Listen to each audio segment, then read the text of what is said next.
Hello, world, and welcome to Pardon the Politics podcast. This is season 1, episode 14. I am your co-host, Jeezy, along with my partner in politics, Manny. How you doing today, Manny?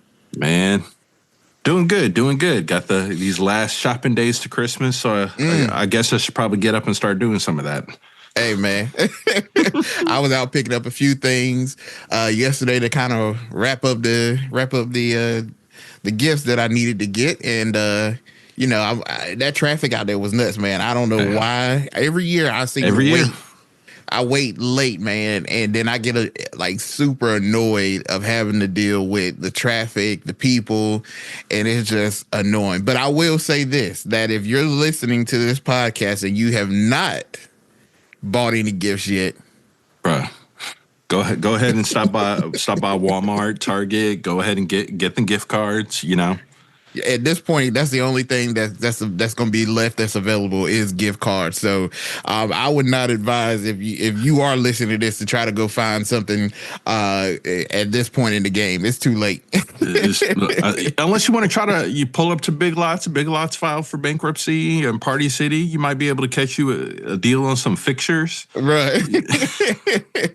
Bro, that which is crazy. I forgot all about that, man. When I got the news this past weekend, man, that Party City, right, like the ultimate broke neck. Like, and I got a love-hate relationship with Party City. So I remember it clearly. Like, there was a Party City probably a half a mile to maybe a mile up the street from me, and we were getting ready for my daughter's first birthday. Mm-hmm. And we were like, oh, we can just go to Party City and get the stuff. Well, it closed. It was one of the first stores after it filed for bankruptcy the first time to close down. So we had to go figure out something else. Well, no less than 3 months after the party, they're like, oh, we're back. Bruh. Where were you when I needed you? Right.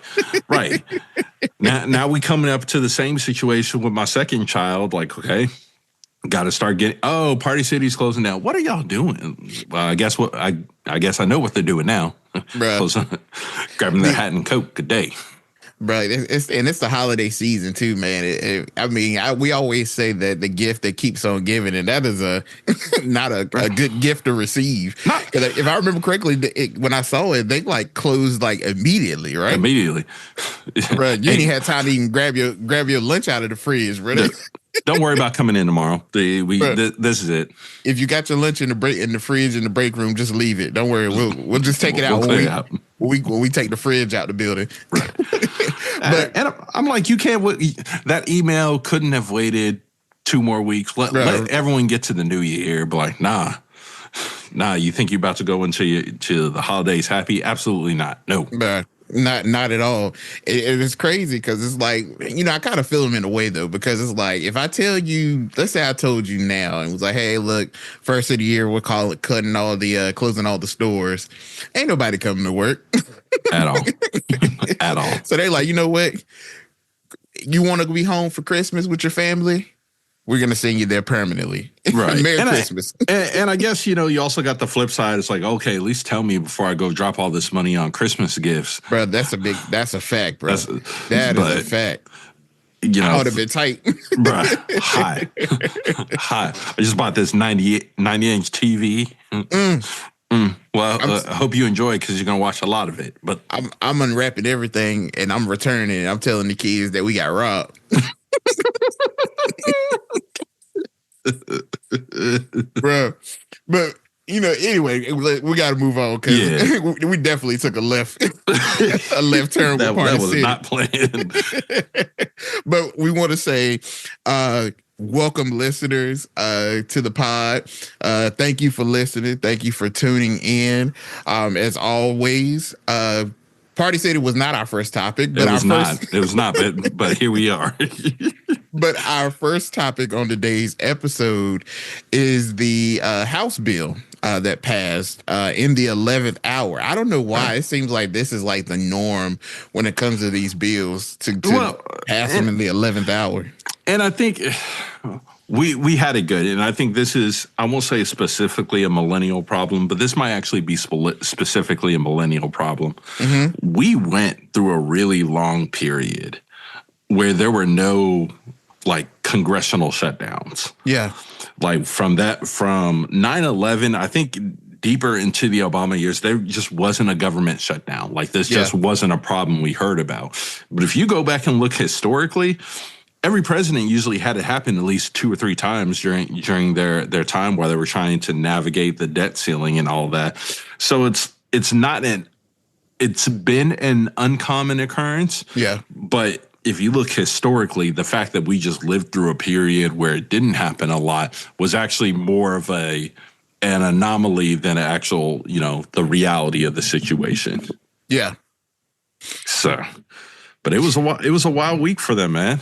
Man, if I remember correctly, they the first one, the original bill, which I want to acknowledge was a bipartisan bill that was put together, came out on the 19th. And I remember the 17th came out on the 17th. The 17th, I'm sorry, on the 17th. And I remember seeing a tweet from Vivek Ramaswamy that he had this massive 1,000+ page bill that he was saying that he was about to read through. And I believe they had, once this bill came out, they had like 72 hours to basically they were going to put it to a vote. Right.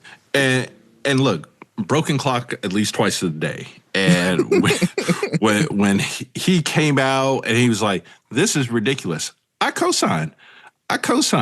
Like, right before Christmas, you're going to give every senator, who the most of them is old, and they gotta digest and understand 1,547 pages of text, of highly technical text, of dollars and cents and mathematics, all right before Christmas. That's ridiculous.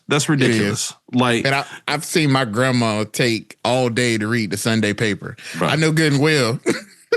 These old people in Congress ain't doing it. And I'm not gonna lie, when that came out, I hit up G's and I was like, man, we're gonna have fun tearing this apart. And I started going through it.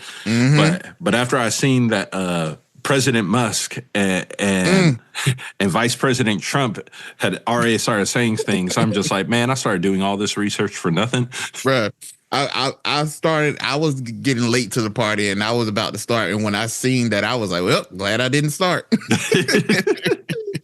And for our listeners, you heard Manny correct. And we're going to talk about it later. But Vice President-elect Elon Musk has been elevated and upgraded in his position to President-elect Musk.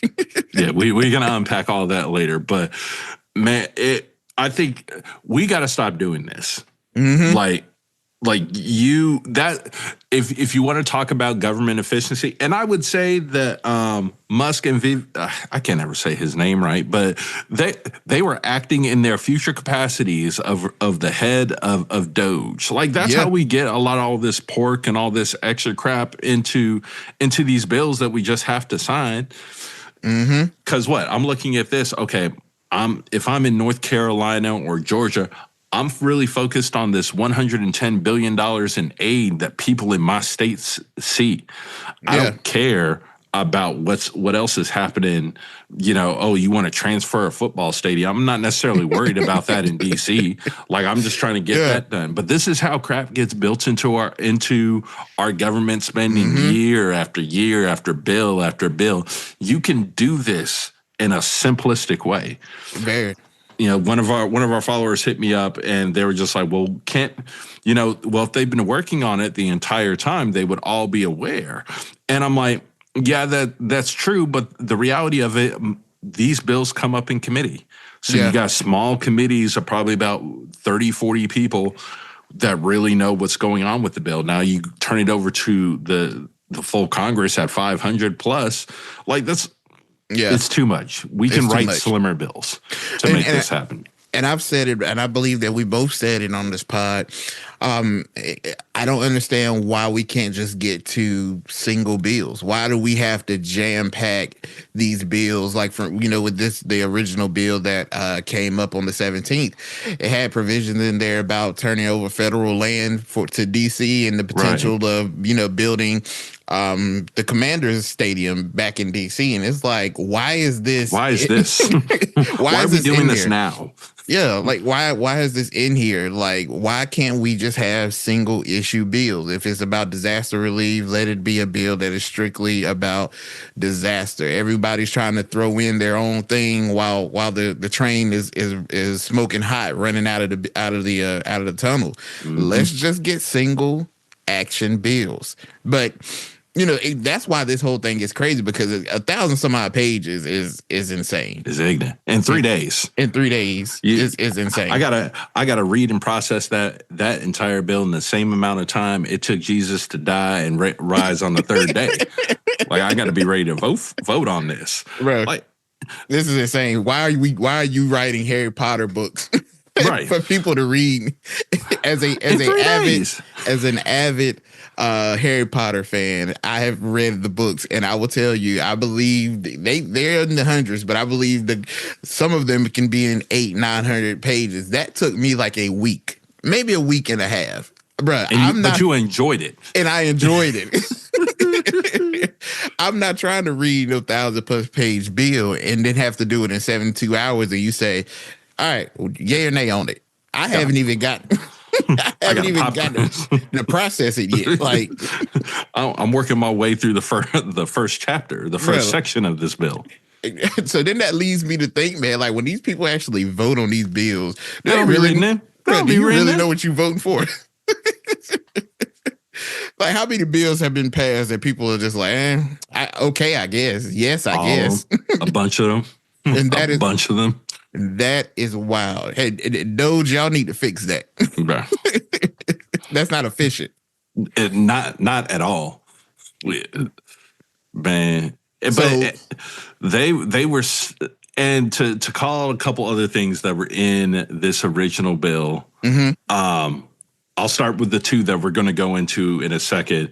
But there was some health program extensions, okay. provision for them to be able to sell E15 fuel year round.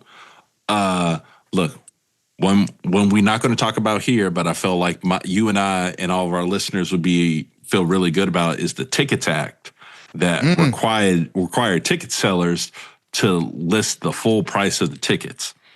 Right, because mm, I'm getting real tired of Ticketmaster going in here. Oh, bruh. these tickets are $80 after fees. It's $457. What, brother? What? Nah, you should have just told me that from the front. Now that I already told you, I'm not going to this event. With no explanation whatsoever. It's just None. here. They None. feeds. Expansion around telehealth. Of course, the stadium transfer. There was some AI and some technology bills. But My God. the two that were in there, Mm-hmm. well, is the debt ceiling suspension and the congressional pay raise. Mm. Man, So if I remember correctly, with the debt ceiling, Trump wants to do away with the debt ceiling, correct? at least while he's in office, Yeah. at least for the next couple of years, get him through this first congressional administration. Okay. And they said, nah, not as that. That, like King Curtis would say, that's not how it works here. That's not how it works. I mean, good shot for him. So if you're tracking kind of what happened, they did this on the 17th. They came out and said, nah. On the 19th, they submitted another bill Mm-hmm. that was stripped down. I think at that point it was down to probably a little over 100 pages, which is reasonable. About 2.5 days to go through about 100 some odd pages. Okay, I feel a little bit better about this. But one of the things was suspending the debt ceiling. So what that empowered to do is government could just run up that credit card as high as they wanted, and then let chips fall where they may. Now this is where I'm confused at, because Trump was saying that, in a quote he said, increasing the debt ceiling is not great, but we'd rather do it on Biden's watch. I don't understand that. I mean, this is where I think we also all have to be aware of the dichotomy of Trump. He'll Yeah. say something that makes sense, and then something else, and you're just like, wait, what? So the first part, I agree. Running up the debt ceiling is problematic. We should Yeah. probably stop. You know, if I ran my household like the way the U.S. government did, Oh boy. boy, boy, it'd be wild times. But that second part, unnecessary jab at the president, you know, so he wants to be able, he already setting himself up to being able to say like, hey, we didn't raise the debt ceiling while I was in office. So that's my only guess what he meant by that. But who knows? But who knows? Like sometimes you just got to ride the wave of Trump and see where it takes you. Yeah, when it comes to the debt ceiling, the way that you put it, man, if we want to have an basically no limit on our government credit card, I don't understand why they believe that this is efficient, and beneficial to the country. So here is at least in my head, here's the only place where I see that suspending the debt ceiling would be beneficial. That we just don't have to do this fire drill where everyone's like, because what these government agencies have now spent weeks at this point preparing, like, how do we keep services functioning if we don't have money to pay people? Like TSA. This is the Super Bowl for TSA, I want to say, where they got a whole bunch of the country moving through airports and they need security people there and on the clock to be able to check everyone so we have safe flights and whatnot. TSA is considered to be essential employees, so they're required to work whether they get paid or not. But what we saw during COVID, TSA was just like, nah, we not coming into work. Y'all wild. And like, you just think about how much mental capacity is lost in all of these agencies that are really supposed to be focused on delivering for the people, now trying to figure out how they're going to be shifting money around. They're like, hey, I need to get gas this week. Now, the direct deposit don't hit until tomorrow. So if it's after 5, the banks are closed, so I can go ahead and run this credit card now. And by the time they hit that full charge, that money be in the account. Now, at this point, all of our listeners are like, dang, Manny, that's wild. Look, life hasn't always been good. We've had to do some things in my life that I'm not proud of. Hey, bro. Hey. But if it was not for the Lord, progression, who was on my side. But yeah, so like these agencies are spending a lot of time trying to figure out, like they were talking about state parks closing in one of their big travel seasons because people are on vacation because they didn't have people there. So by suspending the debt ceiling for this time, for a time period, it's like, hey, we're not going to have to go through this fire drill again. You know, agencies are going to have to run. We don't have to worry about our military not going without pay and doing all that back pay and stuff. So I think that's the benefit. But let's also be brutally honest about the situation. I don't remember the last time we said, nah, we're not going to actually raise the debt ceiling. Like, and truly meant it. I think when Trump had that stoppage that I think was like 34, 35 days in his first term, like that was the longest it had been in a while. But like we pretty traditionally just say, oh, well, let's raise that limit a little bit more. We'll keep on spending. It's wild. We got to stop. We got to stop. But the thing that was confusing to me is raising the debt ceiling, but we're talking about the cutting of certain agencies and whatnot. And I'm like, okay, well, if we're raising it or we want to take away the ceiling and let it just be wide open, then where is the threshold that holds us at, okay, we gotta cut here, we gotta get better here, we gotta do this? Because if there is no limit, then there ain't no limit. Yeah, then what is the purpose of cutting anything? I mean, just so the purpose of, I think, cutting everything is just in terms of being more fiscally responsible. I think ultimately, because in this last bill that they pushed out, did not include it, but there was a side agreement that said that they were going to cut $2.5 trillion in government spending in exchange for a $1.5 trillion hike. So they basically, hey, we're going to give you another 1.5 trillion, but we don't expect you to use that. We expect this number to go down. That was the deal that got it through. But it's at some point, and I forget the exact percentage right now, but I think approaching the cost of all of our tax dollars, the amount we pay on interest and just servicing that debt now matches the Department of Defense, if not real close to it. And it's like, if we think about if we took the Department of Defense, their budget, and just said, hey, we're going to invest this much in education and this much in healthcare, how much better off we might be as a country. Oh, man.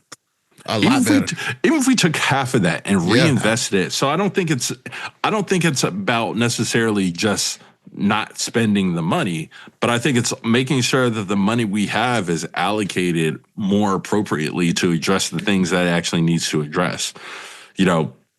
That is a better overarching use of our money. Yeah. I don't think, by and large, I don't think people have a problem with paying taxes, but I think it lands better. People are less frustrated with paying taxes if they actually know the government is doing what it needs to be doing, and so. Yeah.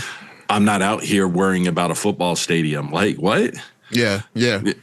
So I think it just comes down to the responsibility of our leadership to spend our money wisely. Remember, America, when it started, this all boiled down to them wanting to charge a 3.5% tax on tea. Boy, let me tell you, if I could pay 3.5% in taxes right now, I'd be happy. Bruh. Happy, I tell you. Bruh, no complaint out of me. Not a single one. Not a single one. Well, so, I'm sure that this issue with the debt ceiling isn't going anywhere. And I believe that this bill gets us through to March 14th or something like that, sometime in March. So, well, and two things I want to call out, even with that, in that original one, they try to sneak in. We see you Congress out here trying to be sneaky. Hey. Trying to get themselves the 3.8% pay increase. Now, I told Jeezy, I told Jeezy in this, I had a rant. And here we are. It's time for Manny's first rant of the episode. Look, I get it. People in Congress have not had a raise, I think, since 2004. Cool, but y'all still make close to $200K. Right. So now I get it. It's in D.C. $200K is not as extravagant as it would be in other places, but you don't spend your entire time there. But look, Congress, boys here at the pod, I'm not even going to include you in me here at the pod. I'm willing to give you guys this 3.8% pay raise. I'm completely willing to do that. But the only caveat is you guys can't trade stocks anymore. I'm happy to make that trade. Though you raise your I think your that's pay. fair. We'll raise your pay to $238,000 a year. You just can't trade stocks anymore. You and your direct family. I think that's fair trade. If you follow there's a Twitter feed, and they're also on Instagram, called Unusual Whales. They track government official not spending, but government official trades that they file. I think the last time I looked, Nancy Pelosi is up like $3, $4, $5 million this year, off of trades. And then there'll be people out there making some real suspect trades. I'm going to invest in this healthcare company. Fast forward 5 weeks, this healthcare company has gotten something approved by the FDA. There were a couple people who invested in big war contractors, and then boom, Ukraine popped out. Look, I'm not saying they did anything illegal. I'm just saying they made these trades, and then these events happened. They could they be completely separated from each other? Absolutely. But you know what? I just want to eliminate the question. So no more trading for y'all. That is the deal that I'm willing to cut for y'all to get y'all 3% raise. And then you know what? Going forward, I think what we should do is every time people with Social Security get a raise, y'all get a raise too. So you decide Social Security, you're going to cut their benefits. Cool. We're cutting your pay. We're cutting your pay too. They go hand in hand. It's only fair. It's only fair. Well, for me, when I saw the congressional pay increase, I definitely was against it because though I do understand and realize that is not that much in DC. That money isn't that much in DC. I'm obviously aware of that. But like I told Manny, don't stay in DC. Stay in Maryland. Catch the metro. Ride in with everybody else. Maybe y'all need to understand how traffic works. Yeah. Maybe if y'all get out instead of staying in that skyline apartment that you living in, looking over the Capitol. Yeah, catch that metro coming on in. Yeah, I want you to get with the real people and get that. But I definitely agree with you, Manny, with what you're saying though, because I really am not fond of the trading of the deals. I there's enough of suspicious people working in the Capitol to have access to do some of these things. And if you want more money, then cut it out. Yeah. Pretty simple to me. Now, it'll never pass because you need people in Congress to actually vote to do that. So it takes some level of constitutional amendment. But yeah. One can sit here and hope and dream. Maybe if they end up doing this constitutional convention that they're talking about for term limits, they can go ahead and slide that in there as well. But yeah, we see y'all. We see y'all trying. And they said she needed that money to pay for that new golden hip she got. I had a thought about this the last week, and I didn't say it on the pod because I totally forgot about it. But since Nancy got her surgery done in Germany, is her hip legal in the United States? I don't know. That's a good question. That's not an American made hip. Donald, we need to tax that hip. We need to tax the hip. We need tariffs on that hip.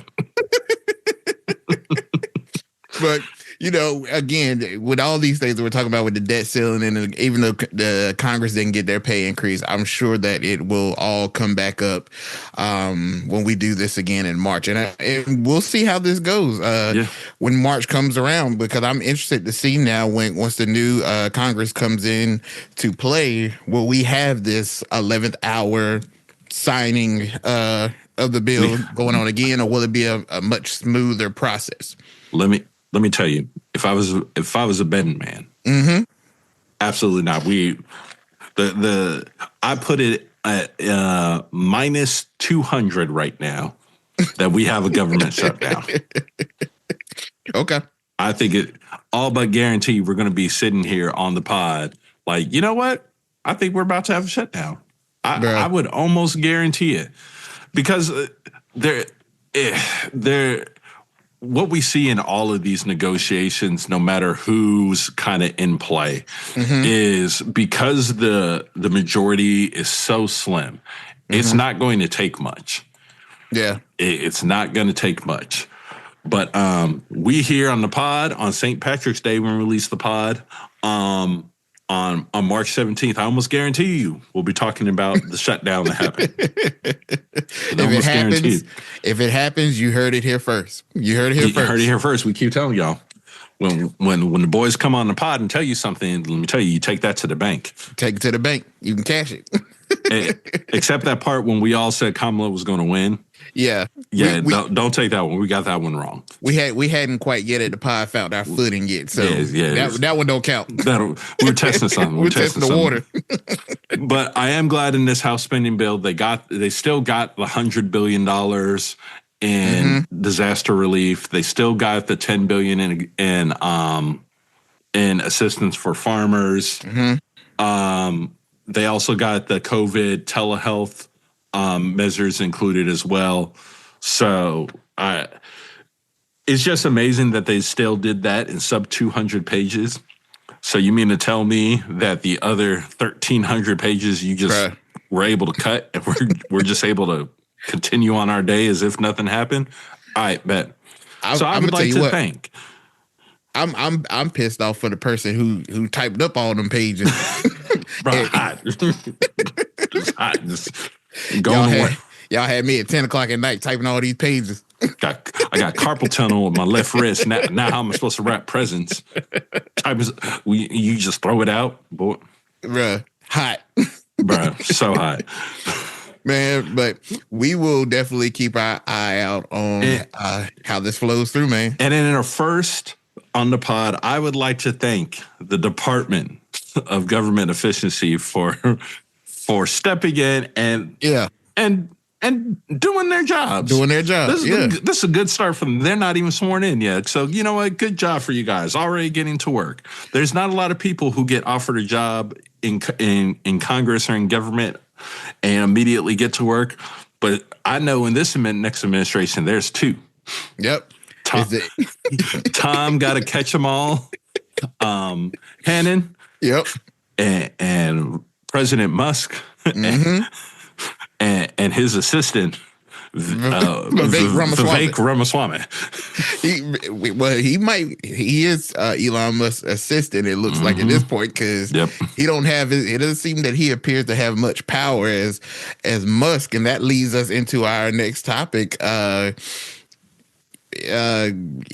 Musk is no longer vice president elect, but he is indeed president-elect. He wielded his power.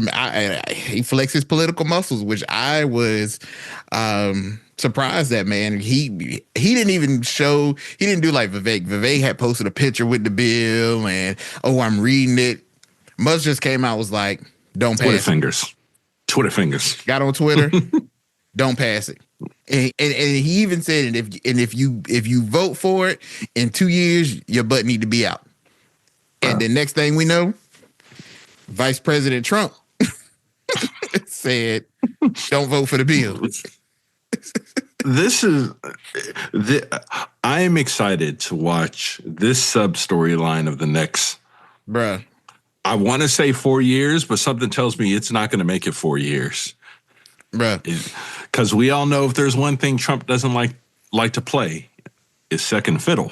He don't believe in playing second fiddle, and that's when I saw the power, and I think it's power that the political muscles that Elon flexed with this bill, and I thought to myself, how is this going to work out between him and Trump? Because I don't know if Elon has an ego or not, but certainly at this point, with seeing him being able to kind of almost wield his little political power, he certainly has one that I'm sure is flaring up, and we already know that Trump has one.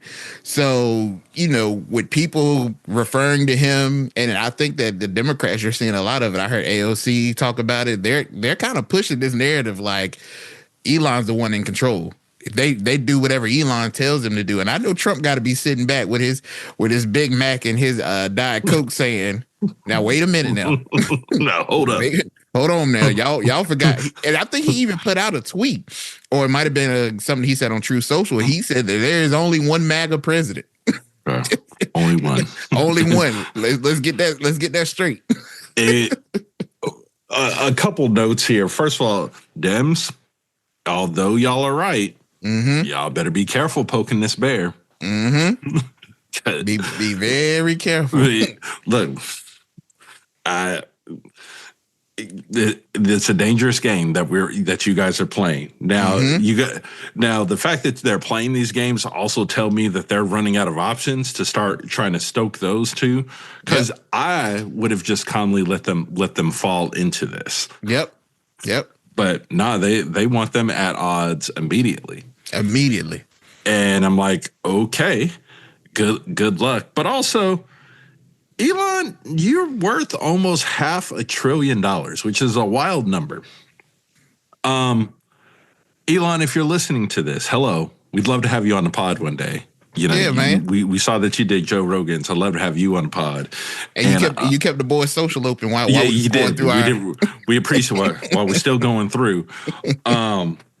And if you'd like to help fund a lawsuit against Meta, please reach out to us, because we will be interested in joining forces Yes, with sir. you. But also, Mr. Musk, you don't got anything better you want to do with your time? Right. And I think it's funny. I think it's a very funny dynamic because you look at a Jeff Bezos, made all this money, retired from Amazon, and said, I'm going to space. And okay, cool, he's working on space. But here with Elon, you have the serial entrepreneur who's like, hi, I'm going to space, when he didn't have the money to do it. You know, SpaceX in its history was very close to shutting down. Like, if one rocket failed, that was going to be it. Yep. So I'm kind of like, sir, this is now what you want to do with your time. This is a poor use of time. Look, Hey, come down to the. You're going the wrong way, brother. You're going the wrong way. Like, again, come to the pod. The Mean G's, we will help you figure out better ways to spend your money. Buy an island. Bruh. Buy an island. I mean, you know, I guess I don't know. See, because now in my brain, I'm trying to put together how I would spend $500 million. I'm sorry, $500 billion. And I can't come up with anything that I think that would be enticing for him to do. You could you could just have the most expensive everything. Like, everything ends with me just, hey, why don't you just give money away? He must be very bored. He's got to be bored to take on the task of what he's doing. But well, he's got to be bored and see that Trump is in a vulnerable state. Oh yeah, definitely. You know, for me, you know, I think that this clash is inevitable. It's going to happen. Especially, you know, once Doge really gets kicked in, because I can see an issue in a situation where, let's say that Doge is successful in doing some things that make our government more efficient, and seeing that attention being diverted to Musk rather than Trump. I could see that being a problem. Now, in that case, if that happens, then does Trump just do away with the Department of Government Efficiency, or, you know, that would be? Are you suggesting that Trump would shut down an entire department and allow those roles to fall back into the departments that were in charge of doing this all along? For the sake of his ego. For the sake of his ego. But I think at this point, like, I think Elon's bored, because there was another article that he's hopping into endorse a politician in Germany. Yeah, I saw that. Bruh, I'm telling you. Speaking of man, bruh. Go work on an Iron Man suit, man. Like, come on now. To me, he's becoming like Tony Stark, or even he's like, or either what's my man name from the Lex Fantastic Luthor? Four, Dr. Doom. Dr. Doom. And to me, and maybe this just comes to mind when I think about this whole thing of him. He has his hands in a lot of different things internationally, globally. And to me, it just seems like a conflict of interest. Because I think I've seen a report that came out that he had some conversations with a foreign leader. And lots of them. And I guess like the U.S. government like requested a transcript, and basically homie was like, nah.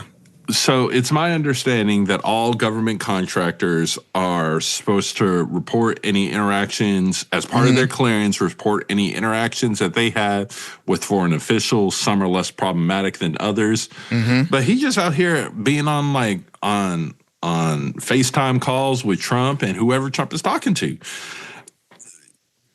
Bro, like, that sounds very problematic to me. And I think SpaceX it could be in a pickle because of those conversations. But also, it's a weird play. Like, you're gonna U.S. government isn't gonna fire SpaceX, because who are you gonna trust to get up to the space station? I can tell you who I'm not gonna trust right now: Boeing. Boy, I can see it right. Boy, if I was one of those two astronauts who are now going to be stuck up there at least until March. March. They're not even saying March. They said March at the earliest. But I'm sitting on that spaceship, and they're like, yeah, Boeing is now going to fly. Boy, do you realize how pissed off I would be in that international space? I'm just taking a wrench on them and just start throwing it. Now, as soon as I leave, I was finding something in here to break.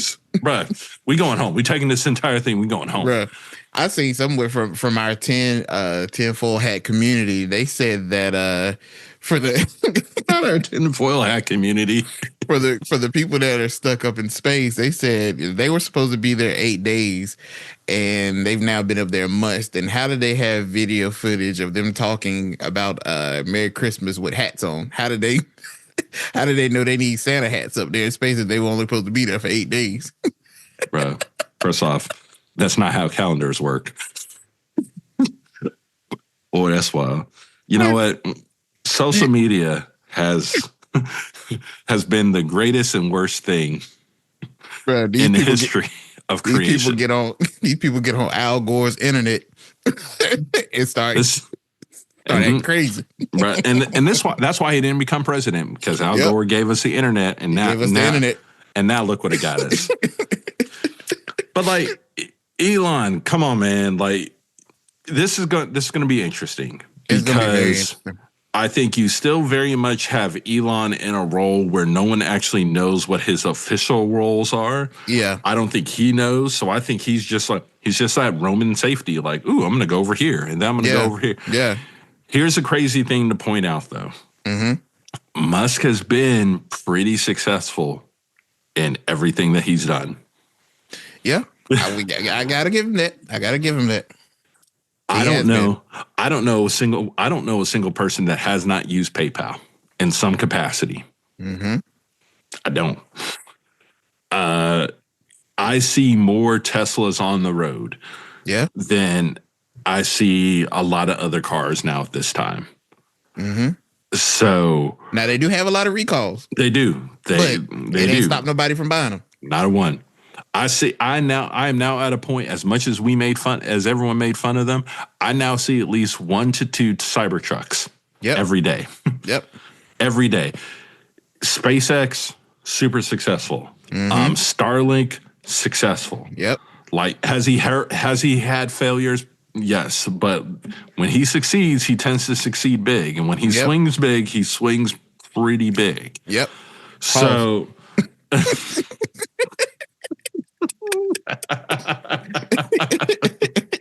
I had to. That was egregious.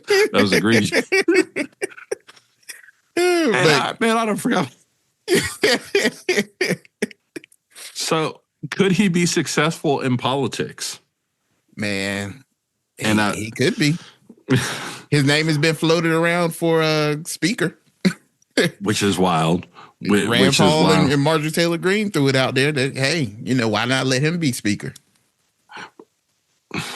Man, okay, that would be crazy. So let's unpack this. Let's unpack that one since we're here for a little bit. Since we're here. So, okay, well, that whole statement in general reminded me that you actually don't have to be a member of Congress to be the Speaker of the House. But it does cause for some very, very interesting situations. Mm-hmm. So with being Speaker of the House, he would be third in line for the presidency. And in the event, he already the president, so right. But then it's official. He doesn't have to get someone to, agree that he's doing the right thing.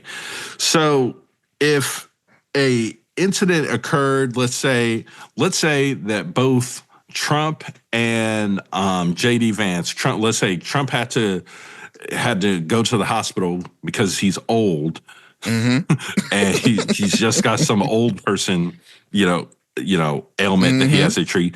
And then, let's say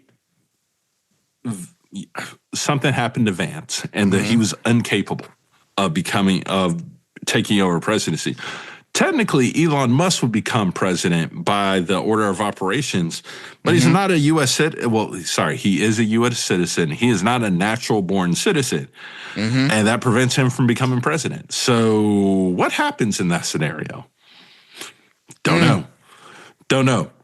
Do I want to find out like part of me wants to find out. Like maybe that's a question I'll ask ChatGPT in the season finale of FAFA. Elon, president or not. We are seeing some wild things in politics right now. And I didn't think, when I first really started getting back into politics after college, and I've said it again, I'll say it again, please, let's make politics boring again. I miss boring politics where everyone wasn't involved. But I get tired of trying to deal with all of these scenarios in my head of like, what does happen in this scenario? Yeah.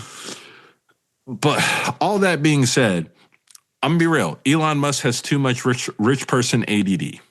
Bro. The man is all over the place. So y'all want Elon Musk to be the Speaker of the House, and he's got to run SpaceX, and he's got to run Tesla, and he's got to run Doge, and he's got to run Starlink, and all the other the Solar City project under the Boring Company. I don't think. I'll take a step back.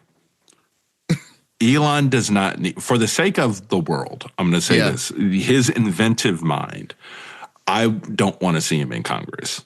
I don't either.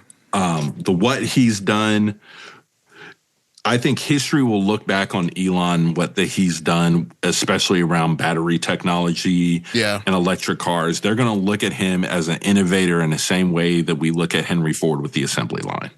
Yeah. When we look at space travel, we are a couple weeks removed from this man shooting a rocket into space, that rocket landing back down, and him catching it in midair. What? Yeah. But those inventive minds are really what just push American, not even just American technology, but technology in general pushes it ahead. Taking him from that and putting him in Congress to essentially babysit 400 plus odd people is a waste of his talent. And I don't want that for him or humanity. Now, whether he's a good person or not, we're not diving into that. But I would hope that he would not truly entertain this, because I think he would lose interest in this very quickly. Yeah, I agree. And it's not that he has spoken as if he wants to be in this position. But, of course, when you got people like Marjorie Taylor Greene and Rand Paul, they just throw stuff out there. But with it being thrown out there, it made me think, don't y'all already got a speaker? Trouble in the water. Don't y'all already got a speaker? Man. So, that leads us to our next topic, which is about Speaker Johnson. Is the spot getting hot for Johnson? Because, for them throwing out, and we know how Marjorie Taylor Greene is and how she operates. And when this was spoke out, I was like, well, what's the deal with Johnson? Is Johnson starting to lose it? Yeah. Yeah, he's losing it and he's losing it at the complete inopportune time for himself. Yep. Because as soon as Congress comes back, they have to vote for a new speaker. That just doesn't carry over. You got to vote. And you know what? He's got to get to 218. What you think? You think he gonna get it, brother? You think it's gonna be a little rough for him? Oh, it's gonna be rough. Do I envision us being in another McCarthy 17 vote situation? I don't. Yeah. But at least 2 or 3, probably. Yeah. Probably. Unless Trump comes out and says, this is my guy. Yeah. But that's still not a guarantee, because I think you saw, even with this this continuing resolution that with the funding bill, that Republicans aren't going to be as laying down as Trump wants. Yeah. And that 218 is a mighty threshold that to be able to get to. So it just takes 1 or 2 people. I think everyone's already kind of forgot that while we got to this one vote, Matt Gaetz blow up everything and restart, is because McCarthy was having issues getting to that 218 vote. So then he agreed to that provision. And I remember when I told y'all boys this in the chat, he agreed to that provision that one person could do a recall on him. And I was like, that's going to be the end of his speakership. And lo and behold, not too couple bit later, they used it to get him up out of there. So he's got being speaker is a rough job. It is, man. And Johnson, I think that I don't think Trump is going to come out outright, at least, and endorse Johnson being speaker in the new Congress. I think he's gonna let it play out. And I don't think that there is as much of a buddy between him and Johnson as it was perceived before. Because this bill shows it. Had which was bipartisan, which Johnson, I'm sure, agreed on the original structure of the bill, and Trump just shot it down. If that was his boy, Trump would have said, okay, hey, it is what it is. There might be some things I don't agree, but, Johnson's my boy. He said he got it done. He got it done. Trump was like, nope. So I don't think that, he'll come out right and endorse Johnson to be the speaker in the new Congress. And I do believe that as the new Congress comes in and as Trump takes office, I think some are going to kind of look at Johnson and say, maybe he's not our guy.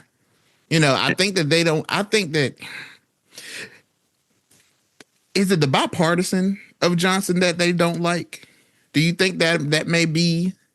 I think it's that, but I think you're the speaker of a 400-person body, of which you barely have more than 200. So you need a level of bipartisanship to just shore up your stuff. And the fact that this original bill was bipartisan is an overarchingly good sign for America that, like, hey, we're willing to work together to find some stuff.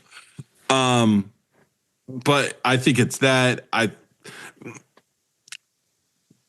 it's Congress. So everyone in politics has a level of ego, and everyone thinks that they can do the better job than the person there. Yeah. But it's almost as if, because Johnson is very conservative. Yeah. There's not a whole lot further you can drag him into the conservative side personally. But like when you're running a body, it's not necessarily about your personal politics. Yeah, you get to cast your vote. Yeah, you get to make your statements. Yeah, you get to kind of control what comes to the floor and doesn't. But at the end of the day, you can't force Republicans to vote for stuff. Mm-hmm. Everyone still makes their choice of their own free will, and you can't get Dems to flip to your side. And in a lot of cases, it's just easier if you just work with the other side. Not only as the speaker, you also have to think about his responsibility in leading that Republican conference in the House.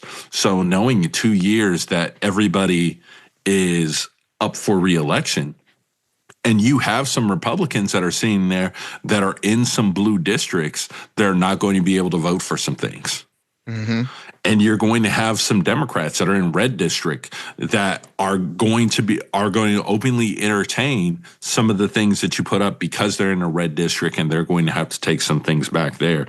So it's navigating that dichotomy of the House that he's got to go through that doesn't allow you to just truly focus 100% on what you believe. It's all of the other things that are linked around what you believe. But you asked a question, G's, and I have an answer for you. If not Johnson, then who? Yeah. So we've already talked about one name that's out there, Elon. But like I said, I think he's going to be too busy running the White House and Doge to really hop into that. Yeah. The other name that I'd keep my eye out on, Jim Jordan was a contender when this all started again. Started with Johnson rising to the seat. Yeah. I would not be shocked to see him in those conversations. You have Steve Scalise, who is also very close in that first round, opted not to go in there. And the third name. Oh, boy. The third name. And do we have a black job alert? Brian Donalds. I'd keep my eye on Brian. He might be trying to turn it to get him a black job. Get him one of them black jobs. Mm-hmm. But he's been mentioned. I mean, he is close with Trump. We've seen Trump not take care of him or Scott. And could this be an opportunity for Trump to take care of one of one of his big megaphones?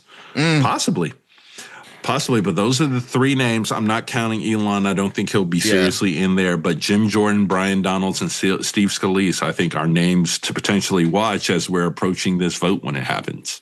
Go ahead, black man, and get you one of them black jobs. Hey. Well, we will see what happens. We are, less than a month away from finding out? Yeah. And so, even closer than that. They come back from new Congress on the 3rd, so we're about 2-3 weeks. Yeah. Okay. Because you know what else is coming up next week? Oh, not next week. In a couple weeks.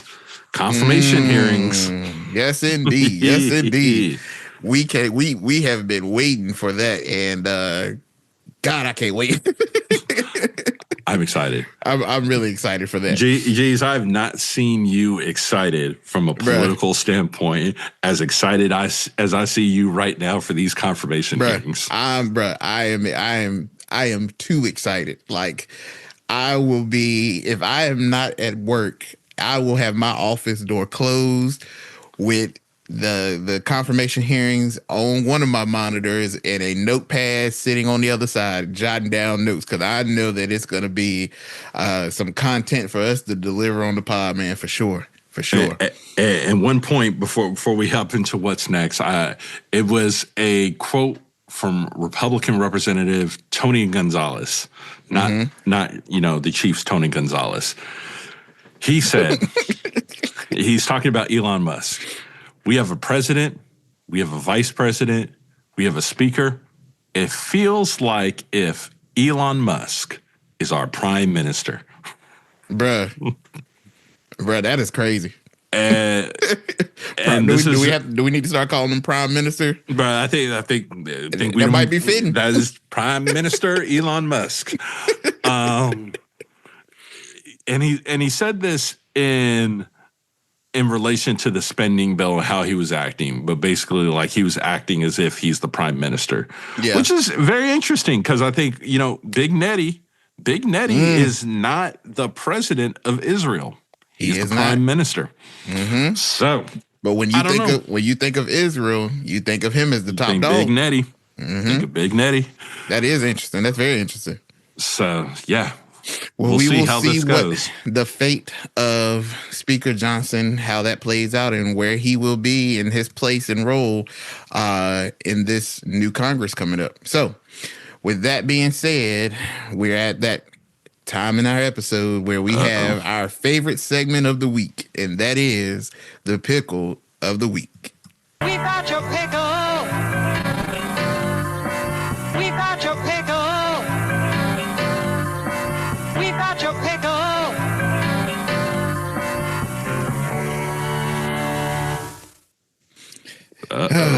The good old pickle of the week. So, the pickle of the week is not one person or a select few people, but it is the country of Ukraine. Ukraine is in a bit of a pickle.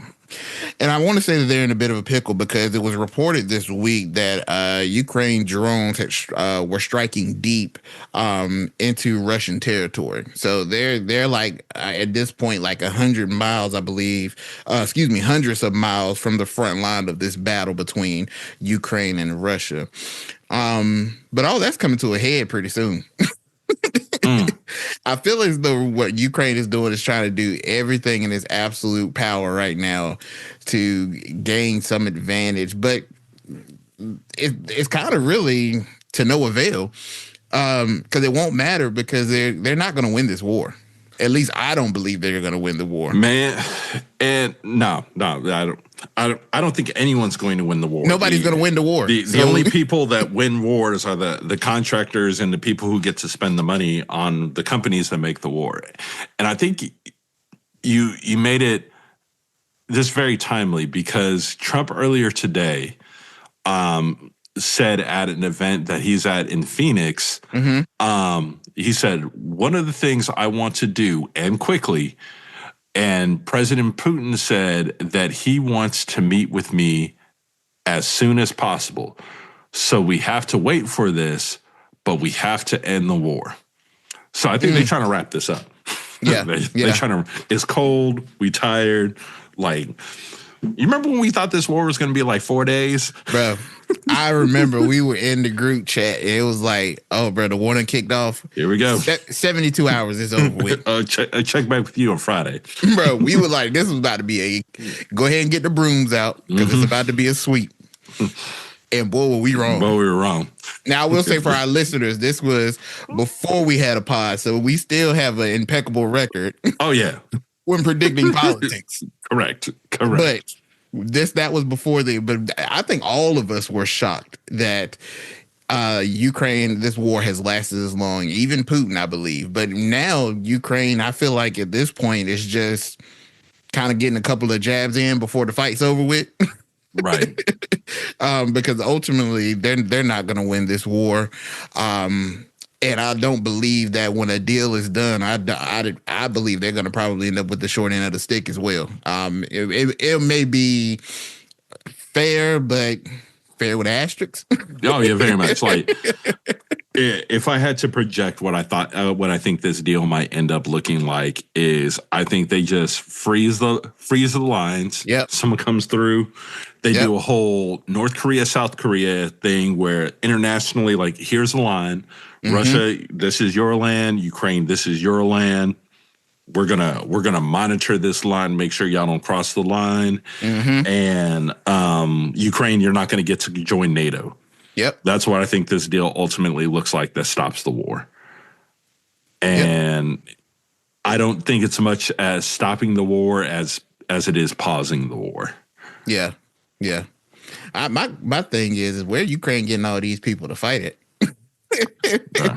Where all these Ukrainians coming from? Because Russia's already had to pull in some Korean help. So Ukraine, where y'all getting all these folks from? Well, they said it early on in the war that they had people hopping up, getting ready to battle. Right. So, I mean, and it also sounds like the Ukrainian people, because there were so many willing to fight, and what at least it sounded numerically. Now, asterisk this with being, hey, we're just getting U.S. media on it. The losses have not been as large in comparison to Russia, but yeah, it's a good question because this has been a long conflict. It's been a very long conflict, and again, I don't believe that Ukraine will come out on top of this. And ultimately, ending the war is what's needed because then lives don't need to be lost over a senseless war. But I don't believe that Ukraine's objective in this will be met. I think this will be just a matter of giving Putin what he wants. So, or at least something that he can live with. Yeah, or he can live with. So good luck, Ukraine, because you have a couple of weeks. Got a situation. I guess get in as many jabs and punches as you want before the orange man comes in and tell everybody to stop him to play nice. So, but also this is why it's wild that it's going to be Trump coming in and just saying this is over, and it just ends. That is wild because it's just wild. It's wild. Now, could there be potentially a moment where Trump says this war is going to end and it doesn't? Absolutely. Because I think that would be a broke neck. Because look, Trump's already said day one I was going to cut grocery prices and gas prices, and he's already backtracked that and said it might be a little harder than I thought. Look, is there a world where they say the war is over, the U.S. stops giving money to Ukraine, and Russia says, oh, cool, they gone, and just runs through them this time, knowing what they got to really do this time? Absolutely. Absolutely, that's a scenario. And I'm sure the Department of Defense, they're running those scenarios right now.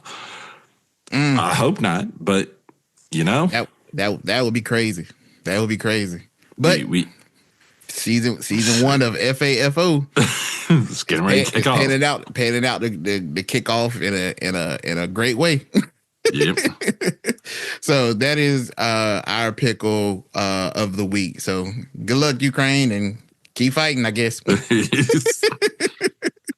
Hey, leave nothing on the table. Hey, you fight on and on. Hey. So, with that being said, guys, we are at the end of our episode, and of course, as always, at the end of the episode, we have our spotlight of the week. So, with that being said, Manny, what you got for our spotlight this week? Man, geez, I'm gonna do it to you again once I got something that I warned you I was going to talk about, but now I got something else that just came to mind that we can't let it slide. So we're gonna start with what I was going to talk about. Okay. We inferred to this earlier. Oh, Tom got to catch 'em all Homan. Look, this man is working. Bruh. If no one else in this next administration is working, Tom is going to be doing the work.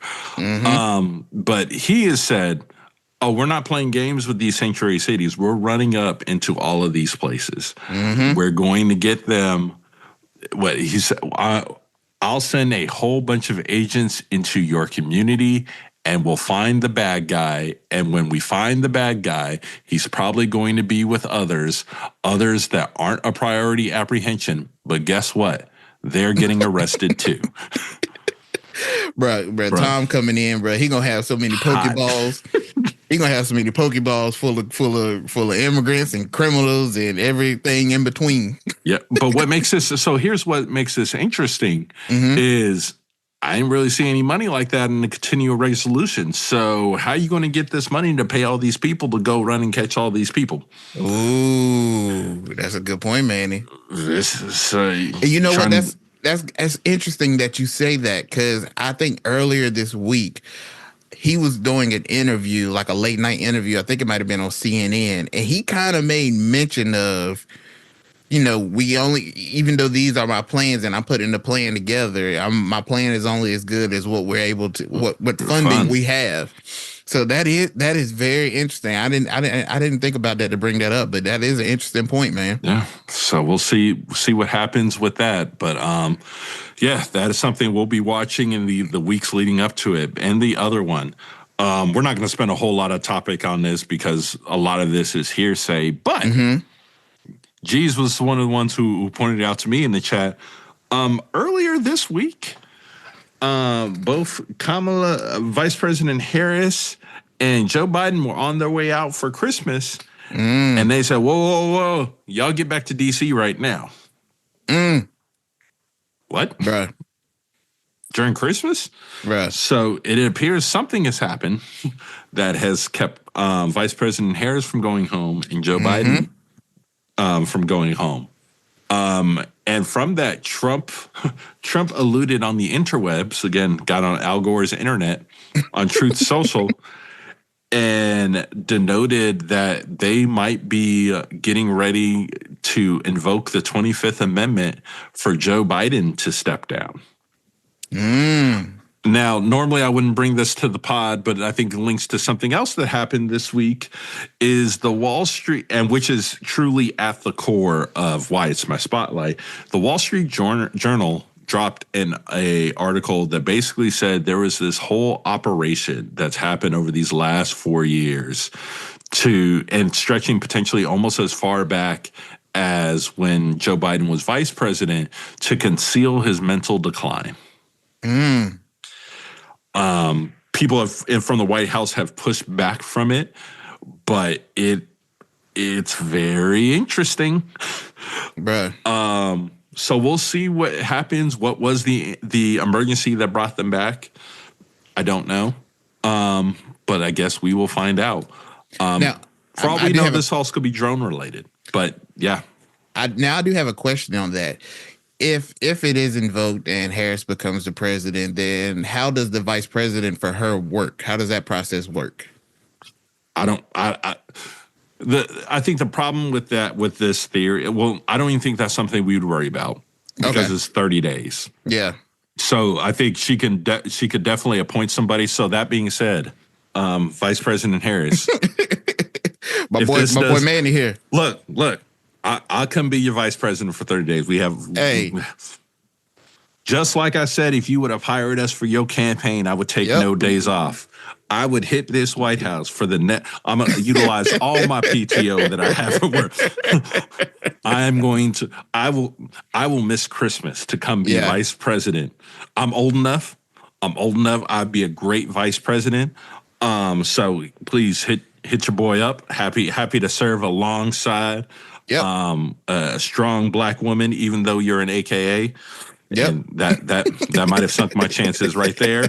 But yeah, happy to serve as your vice president. But all that being said, it's 30 days. Yeah. Like, or less, even less as the days progress. So I don't think they would even look to backfill it.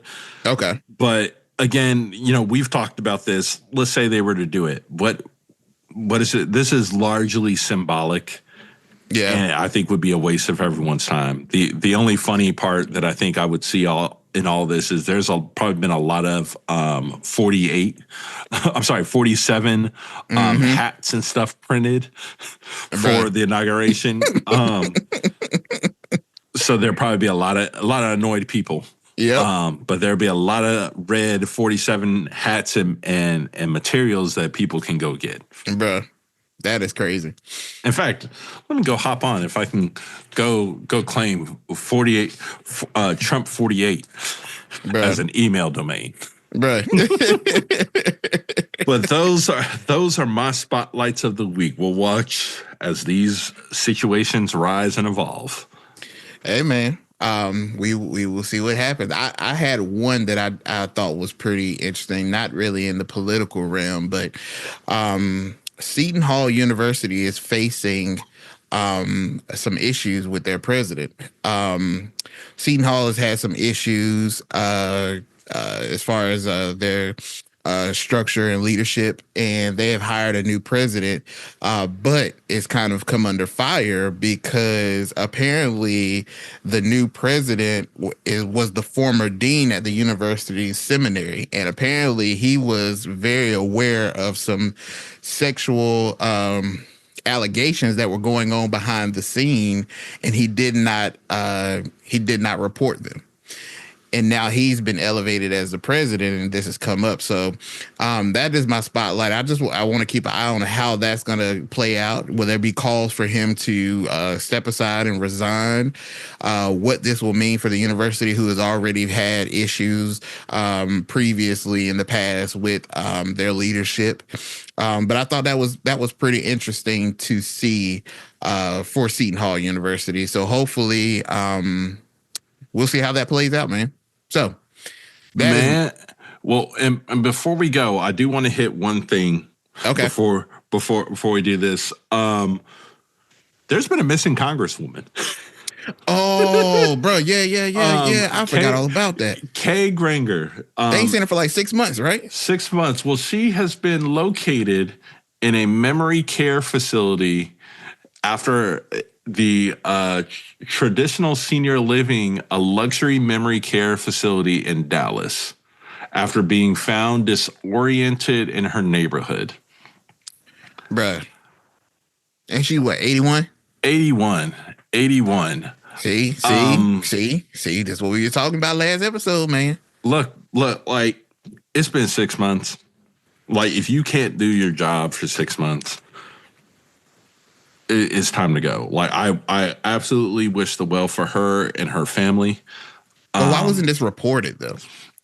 And it's been a whole thing. Apparently, people have been trying to, I won't say keep it quiet. What has Republican leadership known? Definitely, there's a question around because you can't just be missing for 6 months and other people in congressional leadership just not knowing. Yeah. So who's been running her office? There's a lot of questions here.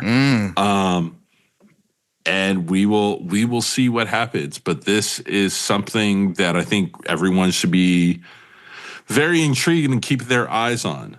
Yeah, man. She did not seek re-election in this year, so her term is up. So, but like, there are, again, we said it last episode, there are a lot of people in Congress who are of age that I think this is going to become a recurring issue.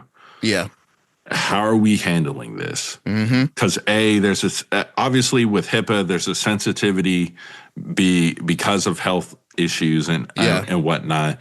But for the director, the executive director of the facility is saying this is her home. It sounds like she's not leaving that place. Yeah. If she's incapable of serving, then I think we have to have some measures in place to replace her. Yeah. And there I are. agree. Now, I get doing that in the middle of an election year is problematic, but It still needs to be done. It still needs to be done. Like, come on now. So we'll be keeping an eye on that as some of this stuff is just coming out now. So we'll see kind of where this goes over the next days and weeks, on how far it does go, being that she will no longer be a representative here in a couple weeks. Yeah. All right, man. Well, all right. That is our spotlight. That's Merry Christmas, everybody. Yeah. Merry Christmas. Thank hopefully, you, Jesus. Hopefully, Santa is good to all of you, and blesses you in abundance. Don't be a Grinch. Don't be a Scrooge. but if you don't and you get some charcoal, go ahead and link up with some of your neighbors who probably also got charcoal, and y'all have a barbecue, and y'all find that happiness the Grinch found towards the end of the movie. But yeah, man. But with that being said, we are grateful for you guys here at the pod who listen to us, who enjoy the content that we put out there, and we just want to tell you Merry Christmas, Happy Holidays. Thank you. And no matter what you get as far as tangibles, be it gifts or anything of that nature, you being here, you being present is a gift and a blessing to us. And we appreciate each and every one of you. And like G's always says, if no one tells you at home that they love you, just know the boys here. Boys of the pod, we love you. We love y'all. All right. Well, thank you guys so much. And we will see you guys next week. Yes, we will. Take care, world. Take care. Thank y'all. Bye.